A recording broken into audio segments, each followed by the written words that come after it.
Coronavirus outbreak in China are due to fly out tonight, bound for Christmas Island. They're expected to board a Qantas flight in Wuhan. But as the government's evacuation mission begins, many commercial flights are being cancelled. Foreigners who have been in China have been banned from coming to Australia. Some passengers have had their visas revoked and been stopped from boarding planes. And the number of people arriving from China has dropped dramatically. In Melbourne, for example, 5,000 passengers were scheduled to fly in over 24 hours, but only 700 arrived. Nicole Lasher reports. These are the travellers who passed the test, allowed to touch down but not to travel around. I will stay on for 14 days. And will you do that? Yeah, I will quarantine myself. In Melbourne, the tough restrictions saw passenger numbers from China drop by almost 4,500. If you do arrive in Australia and it is determined that you have been in mainland China on or since the 1st of February 2020, your visa will be cancelled and you will be placed in an alternative place of detention for a quarantine period.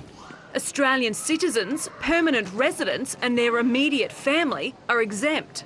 The Chief Medical Officer has acknowledged the inconvenience caused to many travellers, but the government's offering no apology for the restrictions.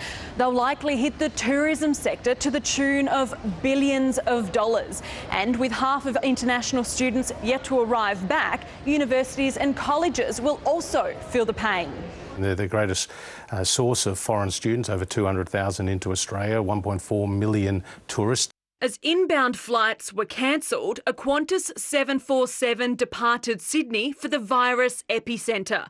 Via Hong Kong, it's bound for Wuhan, then on to the RAAF base in Learmonth, where passengers will be transferred onto Christmas Island for quarantine.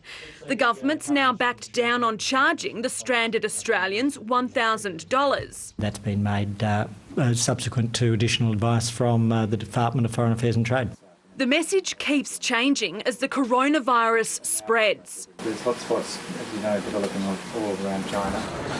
The Medical Association is concerned about inconsistent advice from state and federal governments. I think it's important at a time like this that we have a consistent messaging to reassure all parts of the community. Reassurance that's needed in the face of uncertainty. Nicole Lasher, ABC News. The first death from coronavirus outside China has been reported.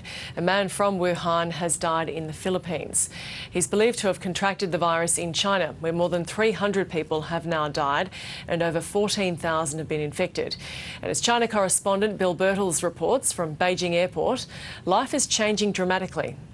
China is increasingly being locked off from the world. If it's not outright travel bans like in Australia or Singapore, it's airlines from Britain to the Philippines suspending flights. And that Australian measure, the border ban for Chinese nationals without Australian families, that's having a real effect on students here who were planning to fly to Australia and start their university terms. But here on the ground, there are other things to consider. Millions of Chinese who did not cancel their Lunar New Year travel, they're starting to come home to cities across the country. They're arriving to temperature checks, knocks on the door from police, local neighbourhood committees asking them, where have you been? And if it's anywhere near the Hubei province epicentre, they're being told to stay at home and self-isolate. This is an extraordinary level of upheaval for the world's most populous nation.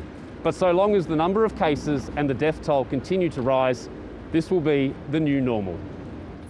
The race for the White House moves up a gear this week, with the Democrats to officially begin deciding who will